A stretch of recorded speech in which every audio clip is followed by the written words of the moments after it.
नमस्कार, जय हिंद, वंदे मातरम। राजस्थान विधानसभा चुनाव में आपका फिर से बहुत बहुत स्वागत है।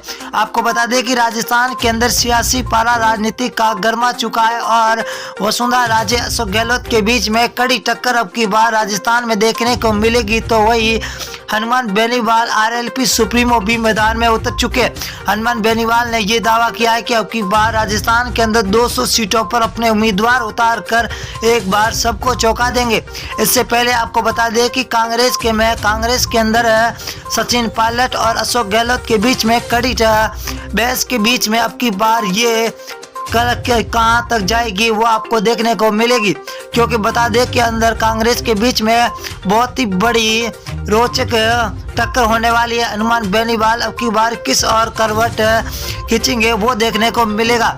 राजस्थान के अंदर सियासी पारा तेज होता हुआ दिखाई दे रहा। तो फलोदी सट्टा बाजार और सी वोटर ने जो सर्वे जारी किया है चुनाव से पहले, वो बहुत ही बड़ा और चौंकाने वाला। इस सर्वे को देखते हुए सभी पार्टियों की अब की बार नींदें उड़ चुकी है। तो अशोक गहलोत और वसुंधरा के बीच में अब की बार कड़ी तकरार देखने को मिलेगी। तो देखा ये भी जा रहा है कि अब की बार राजस्थान के अंदर आम आदमी पार्टी की भी एंट्री हो सकती है, क्योंकि आम आदमी पार्टी ने जिस तरह से अपना गुजरात के अंदर परचम लहराया है, उसके बाद देखा जा रहा है कि राजस्थान के अंदर एंट्री हो सकती है। 200 सीटों का सर्वे आपके बीच में जारी कर रहे हैं। हर एक सीट के बारे में आपको बताएंगे। हर सीट मेरे बाड़मेर के अंदर 7 सीटें, 7 में से बीजेपी को 2, कांग्रेस को 5, तो यहाँ पर अन्य को 0 सीट मिलती हुई दिखाई दे रही है। बाड़मेर कहा जाता है कि कांग्रेस का गढ़ माना जाता है। अगर हम भीलवाड़ा की बात करें तो कुल 7 सीटें, 7 में से बीजेपी को 3, कांग्रेस को 4, आम आदमी पार्टी को 0 और अन्य को भी 0। यहाँ पर भीलवाड़ा के अंदर बीजेपी और कांग्रेस दोनों बराबर की रणनीति पर चल रही है। अलवर की बात करें तो अलवर के अंदर 11 सीटें, जहाँ बीजेपी को 6, कांग्रेस को 5, आरएलपी यहाँ पर 0 पर है। यहाँ पर कांग्रेस और बीजेपी दोनों को बराबर सीटों की भगदड़ मची हुई दिखाई दे रही है। अगर हम जयपुर की बात करें तो जयपुर के अंदर 19 सीटें, 19 में से बीजेपी को 8, कांग्रेस को 11, तो आरएलपी यहाँ पर 0 पर है। यहाँ पर कांग्रेस बढ़त बनाती हुई दिखाई दे रही है। तो बांसवाड़ा जिले की बात करें तो बांसवाड़ा के अंदर कुल 5 सीटें, 5 में से बीजेपी को 2, कांग्रेस 3 सीटों पर बरकरार नजर आती हुई दिखाई दे रही है। अगले जिले की बात करें तो सिरोही जिला है। कुल 3 सीटें, 3 में से बीजेपी को 1, एनआईसी मतलब कांग्रेस को 2 और आरएलपी यहाँ पर 0 पर है। सिरोही के अंदर कांग्रेस और बीजेपी के बीच में कड़ी टक्कर है। ये है सबसे बड़ा जिला नागौर जिला। नागौर के अंदर 10 सीटें, जहाँ बीजेपी को 3 तो कांग्रेस को 3। यहाँ पर आरएलपी पार्टी हनुमान बेनीवाल 5 सीटों के साथ सबसे आगे चलते हुए दिखाई दे रहे। अगर हम डूंगरगढ़ की बात करें तो डूंगरगढ़ जिले के अंदर कुल 4 सीटें, यहाँ पर बीजेपी को 1 तो कांग्रेस को 3 सीटें मिलती हुई दिखाई दे रही है। आरएलपी यहाँ पर 0 है। यहाँ पर कांग्रेस बढ़त बना रही है। अजमेर की बात करें तो अजमेर की 8 सीटें, 8 में से बीजेपी को 3, कांग्रेस को 5, तो अन्य के खाते में 0 सीट जाती हुई दिखाई दे रही है। अगली विधानसभा क्या रुख करेंगे, बीकानेर है। बीकानेर के अंदर कुल 7 सीटें, 7 में से बीजेपी को 3, कांग्रेस को 3, तो आरएलपी को यहाँ पर 1 सीट मिलती हुई दिखाई दे रही है, जो हॉट सीट मानी जाती है बीकानेर के अंदर।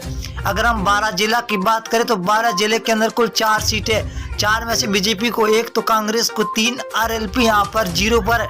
यहाँ पर कांग्रेस तो सबसे आगे चलती हुई दिखाई दे रही है। अगर हम बात करें भीलवाड़ा की तो कुल 7 सीटें, 7 में से बीजेपी को 3, कांग्रेस को 4, तो आरएलपी 0 पर है। यहाँ पर बीजेपी और कांग्रेस के बीच में सीधी टक्कर होती हुई दिखाई दे रही है। अगर हम भरतपुर की बात करें तो भरतपुर के अंदर कुल 7 सीटें, 7 में से बीजेपी को 2, कांग्रेस 5 सीटों पर है, तो आरएलपी यहाँ पर 0 पर है।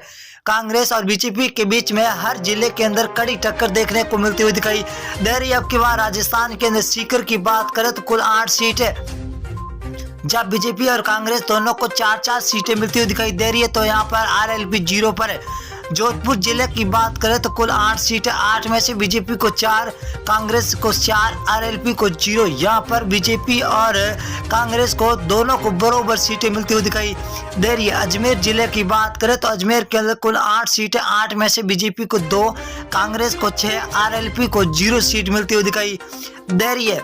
यहाँ पर कांग्रेस भी बढ़त बना रही है तो बीजेपी भी बढ़त बनाती हुई दिखाई दे रही है। अगर हम बूंदी जिले की बात करें तो बूंदी के अंदर कुल 3 सीटें, जहां बीजेपी को 2, कांग्रेस को 1 तो आरएलपी को 0 सीट मिलती हुई दिखाई दे रही है।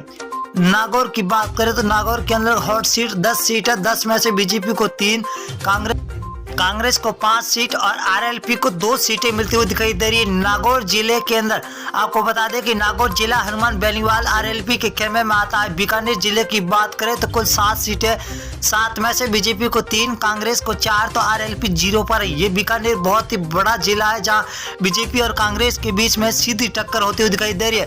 धौलपुर की बात करें, धौलपुर 4 सीटें, बीजेपी को 2, कांग्रेस को यहाँ पर 2 तो आरएलपी यहाँ पर 0 सीट मिलती हुई दिखाई दे रही है। अगली विधानसभा बात करें, उदयपुर जिला है तो कुल 8 सीटें, 8 में से बीजेपी को 3, कांग्रेस को 5, यहाँ पर आरएलपी 0 पर है। तो यहाँ पर कांग्रेस और बीजेपी के बीच में